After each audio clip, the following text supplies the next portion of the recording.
Today's fun task, we're trying to get that fridge into Health and Remedy.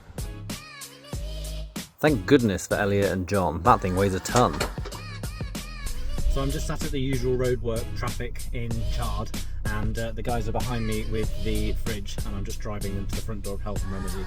The thing that's a challenge is the fridge is 70 centimetres in depth and our door is 75.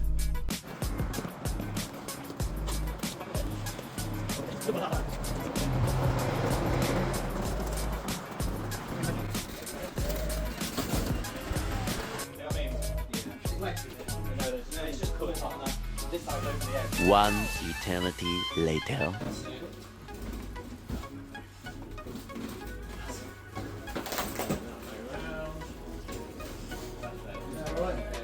So we managed to get it in, so definitely recommend man with a van.